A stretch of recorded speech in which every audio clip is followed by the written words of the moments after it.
Assalamualaikum warahmatullahi wabarakatuh. Apa kabar Bapak Ibu Saudara-saudari semuanya? Semoga kita semua dalam keadaan sehat walafiat ya. Pada kesempatan ini, kita akan membahas puasa Ramadan, dihormati atau menghormati. Muslim di tengah puasa Ramadan, perlu dihormati atau menghormati? Selama bulan Ramadan, kita menyaksikan banyak sekali kasus pemukulan dan penganiayaan dari orang-orang yang berpuasa terhadap orang kafir yang kebetulan makan minum di sekitarnya. Dalam psikologinya yang sakit, mereka seolah mengumumkan, "Lihatlah, saya ini sedang berpuasa dan menderita, maka hargailah saya dan jangan dilecehkan." Maka, kedai-kedai makan dan resto dihimbau atau diwajibkan untuk ditutup atau setidaknya setengah tertutup. Dalil yang dipakai adalah, orang-orang lain harus sensitif dan tahu diri bahwa dia, orang Muslim yang saleh itu, sedang berpuasa dan berkorban suci, sehingga harus mendapat pengakuan dan penghormatan yang layak. Yusuf Qaradawi, ulama Muslim Sunni yang paling berpengaruh, menulis dalam bukunya yang berjudul Tirulah Puasa Nabi sebagai berikut. Puasa yang diperintahkan dan dianjurkan dalam Al-Quran dan Sunnah ialah aktivitas meninggalkan, membatasi, dan menjauhi. Secara umum, pengertian puasa adalah menahan dan menjauhi aktivitas makan dan minum, serta bersetubuh dengan istrinya, dari terbit fajar sampai terbenamnya matahari, dengan tujuan mendekatkan diri kepada Allah. Tujuan pokok dari segala pokoknya adalah mendekatkan diri kepada Allah. Dan ini diperkuat oleh hadis sahih yang menyatakan bahwa puasa itu total berfokus pada Allah. Setiap amal manusia itu untuk dirinya, kecuali puasa, maka sesungguhnya itu untukku. Hadis riwayat Bukhari dan Muslim. Meninggalkan makannya karenaku, meninggalkan minumnya karenaku, meninggalkan hawa nafsunya karenaku, dan meninggalkan hubungan suami istri karenaku. Hadis riwayat Ibn Huzaimah. Akan tetapi, apa yang tampak nyata kita lihat dewasa ini? Muslim justru makin ribut berfokus ke arah dirinya ketika mereka berpuasa, bukan ke arah atau karena Tuhannya. Di seluruh waktu dalam setahun, Ramadanlah yang selalu membuat tanah air kita heboh, saling jor-joran di segala lini kehidupan. Ribut mulai dari perselisihan yang tak habis-habisnya tentang penetapan tanggal awal dan akhir puasa, ribut soal perbaikan infrastruktur dan tiket catut transportasi mudik, kenaikan harga sembako, cabai, daging sapi yang gila-gilaan, hingga kepada heboh dan nafsu menutup tempat-tempat hiburan dan rumah makan.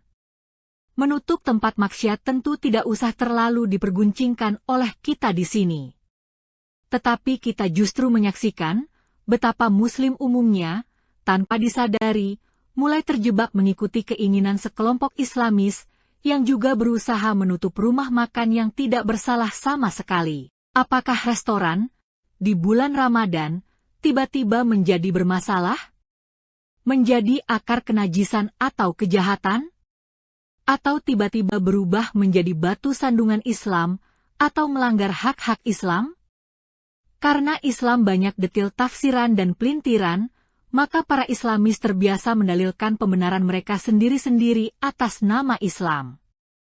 Nanti akan kita lihat bersama. Rumah makan diharuskan tutup? Rumah makan sungguh tidak bersalah dan tidak melanggar apapun, kecuali dianggap mengganggu, karena tidak menghormati Muslim yang sedang berpuasa. Setiap Muslim yang sedikit-sedikit emosional menyoal penghormatan puasanya, jelas adalah Muslim yang sakit. Mereka sesungguhnya tidak punya harga diri, sehingga merasa harus menuntutnya bagi dirinya, bukan bagi Islamnya. Bukankah kita menyaksikan banyak sekali kasus pemukulan dan penganiayaan dari orang yang berpuasa terhadap orang kafir yang kebetulan makan minum di sekitarnya? Dalam psikologinya yang sakit, mereka seolah mengumumkan, "Lihatlah, saya ini sedang berpuasa dan menderita, maka hargailah saya, dan jangan dilecehkan." Maka kedai-kedai makan dan resto dihimbau atau diwajibkan untuk ditutup atau setidaknya setengah tertutup. Dalil yang dipakai adalah, orang-orang lain harus sensitif dan tahu diri bahwa dia, Muslim saleh itu, sedang berpuasa dan berkorban suci, sehingga harus mendapat pengakuan dan penghormatan yang layak. Dengan berefleksi dari kejadian-kejadian yang berulang semacam itu, kita dapat berbicara dengan hati terdalam kita. Apakah tuntutan untuk dihormati itu berasal dari Tuhan atau setan? Celakanya, tuntutan chauvinistis ini diam-diam merambah kemana-mana di dalam negeri atau di luar negeri, hingga kepada jajaran pemerintahan resmi. Lihat kasus di Aljazair, di mana ada 2 buruh Kristen dituduh menghina Islam dan dituntut 3 tahun penjara karena makan siang di bulan Ramadan. Polisi Dubai memperingatkan non-Muslim bahwa mereka bisa ditahan jika kedapatan makan di bulan Ramadan. 2 orang wanita Aceh dicambuk di muka umum di Nangro Aceh Darussalam karena membuka kedai nasi mereka di bulan suci. Untuk menghormati masyarakat Muslim yang berpuasa, pemerintah kota Kendari mengedarkan surat edaran bahwa hanya diperbolehkan membuka usaha pada saat menjelang berbuka puasa.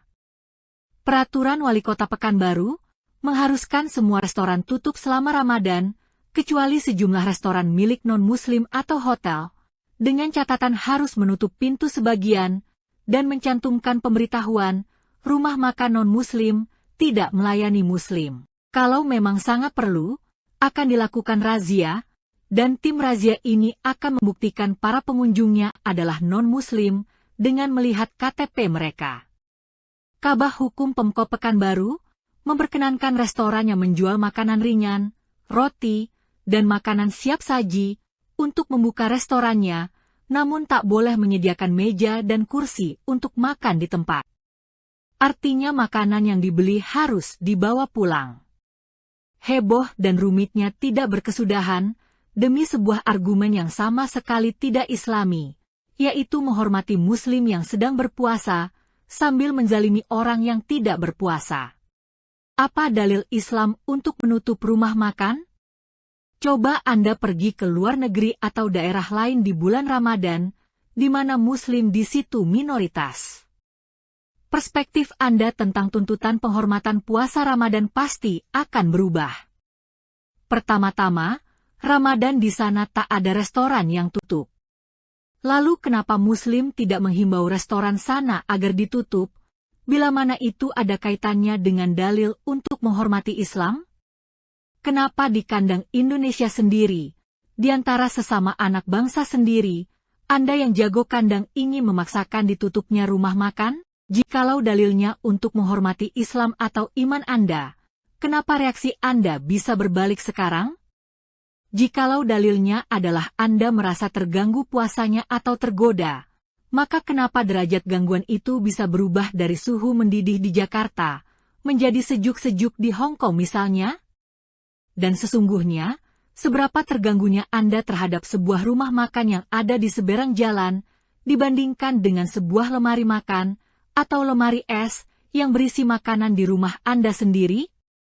Kenapa lemari makan dan lemari es Anda tidak disegel selama bulan puasa? Dan satu lagi, jikalau Anda berpuasa sunnah, di luar puasa Ramadan, seperti puasa Senin dan Kemis, puasa 3 hari setiap bulan, dan lain-lain, kenapa Anda Muslim kini bisa menerima baik semua restoran yang dibuka seperti biasanya sehari-hari, dan FPI tidak menzalimi dan memporak-porandakan mereka? Anda sungguh tidak mempunyai dalil untuk minta penghormatan gila dari penyelenggara restoran manapun. Atau adakah tingkat laparnya dan hausnya puasa Ramadan itu berkali-kali lipat ketimbang puasa di luar Ramadan? Kenapa pada puasa sunnah, Anda Muslim bisa toleran kepada restoran sate, yang asapnya bahkan seolah mengejek dan menyapu sampai ke hidung Anda? Anda minta orang lain tahu dan bersimpati dengan puasamu, tetapi Anda tidak mau tahu bahwa tidak ada satupun rumah makan yang sengaja dan perlu-perlunya melecehi Anda yang sedang berpuasa. Mereka bahkan tidak mengenal Anda. Mereka hanya meneruskan usaha mencari nafkah rutin mereka sehari-hari, yang toh harus dianggap amanah bagi keluarga mereka, sambil melayani orang lain yang butuh makan minum. Orang-orang sakit membutuhkannya, anak-anak, wanita yang mens, orang dalam perjalanan, orang-orang non-muslim, orang-orang yang karena satu dan lain hal tidak sanggup memasak di hari-hari itu, dan lain-lain, semua membutuhkan pelayanan perkedaian. Anda tak layak, juga tak akan menjadi front pembela Islam, pembela kemanusiaan dan Allah, bila mana semua makanan dan minuman diharuskan untuk disingkirkan dengan cara menzalimi usaha perkedaian dari orang-orang yang mencari nafkahnya yang amanah. Tetapi inilah yang kita sering saksikan, bahwa di banyak tempat di kolong langit ini, Muslim mendamprat atau memukuli orang-orang yang makan di hadapannya, yang bukan karena sengaja mau menghina puasanya, melainkan karena tersinggungnya ego diri Muslim sendiri, yang overhaus pujian dan penghormatan. Menuntut hormat dengan memukul orang yang tak bersalah sungguh bukan ajaran agama, melainkan tirani agama. Sebaliknya, bagaimana reaksi Anda, jikalau Andalah yang justru mendapat penzaliman demikian atas nama agama orang lain? Misalnya, rumah makan Anda Muslim harus ditutup seminggu sebelum dan sesudah perayaan agama Kristen, atau Buddha, Hindu, dan lain-lain, demi menghormati perayaan keagamaan mereka? Anda dan mereka tidak akan mendapat hormat apapun sebagaimana yang dituntut semula. Semuanya nonsens. Semua Muslim malahan tahu bahwa puasa bukan hanya menanggalkan makan minum dan seks, melainkan juga meninggalkan, membatasi, dan menjauhi emosi kemarahan, dan tidak terpancing oleh provokasi luar. Maka, segala bentuk kekerasan dan pemaksaan Islamis untuk minta dihormati puasanya, tidak hanya tanpa dalil, tetapi malahan berlawanan dengan dalil yang telah ditetapkan dan dicontohkan oleh Muhammad sendiri. Para ulama berkata, bahwa Ramadan adalah ujian super mini dari apa yang telah diujikan oleh Allah kepada Nabi Ibrahim, ketika dipanggil untuk mengorbankan anaknya. Setiap amal manusia adalah untuk dirinya sendiri, tetapi hanya puasalah yang sesungguhnya untuk Allah Ta'ala. Itu sebabnya, bulan Ramadan itu adalah pula bulan haram yang penuh dengan pengingkaran ego diri, jauh dari perselisihan, provokasi dan destruksi. Bila bulan Ramadan tiba, maka dibukalah pintu-pintu surga, pintu neraka ditutup dan setan-setan pun dibelenggu. Hadis Sahih Muslim 1793. Islam Muhammad versus Islam para Islamis. Kita akan mengakhiri pembahasan singkat ini dengan merujuk ulang apa yang telah dikatakan di depan, bahwa Islam banyak detil tafsiran dan pelintirannya, sehingga memungkinkan para Islamis terbiasa mendalilkan pembenaran mereka sendiri-sendiri atas nama Islam. Bahkan telah terjadi distorsi nyata antara Islamnya Muhammad dan Islamnya para Islamis. Buktinya, Muhammad justru memperingatkan berkali-kali bahwa godaan terhadap para orang yang berpuasa dan segala bentuk perselisihan dan provokasinya tidak dihadapi dengan cara-cara lain kecuali cukup dengan mengucapkan satu kalimat pendek, "Ini Syaim, saya sedang berpuasa." Berpuasa adalah perisai dan pertahanan terhadap api dan perbuatan dosa. Jikalau salah satu dari kalian sedang berpuasa, ia harus menghindari hubungan kelamin dengan istrinya dan tengkar mulut, dan apabila seseorang berkelahi atau bertengkar dengannya, hendaklah ia mengucapkan, "Saya sedang berpuasa." Bukhari, buku 31, hadis nomor 138. Bahkan kepada Muslim yang sedang berpuasa tetapi yang menghadapi godaan undangan makan, baik di rumah atau di rumah makan, maka resep penanggulangan Muhammad terhadap provokasi ini bukan diarahkan kepada provokatornya, melainkan perisai tangkisan ini Syaim saja. Apabila salah seorang dari kalian diundang makan padahal ia sedang berpuasa, maka hendaklah ia mengatakan, "Sesungguhnya saya sedang berpuasa." Hadis Sahih Muslim 1940. Siapa yang mau dihormati haruslah menghormati pihak lain dengan sama layaknya. Sampai di sini dulu pembahasan kita kali ini. Insya Allah kita akan bertemu kembali di lain kesempatan. Assalamualaikum warahmatullahi wabarakatuh.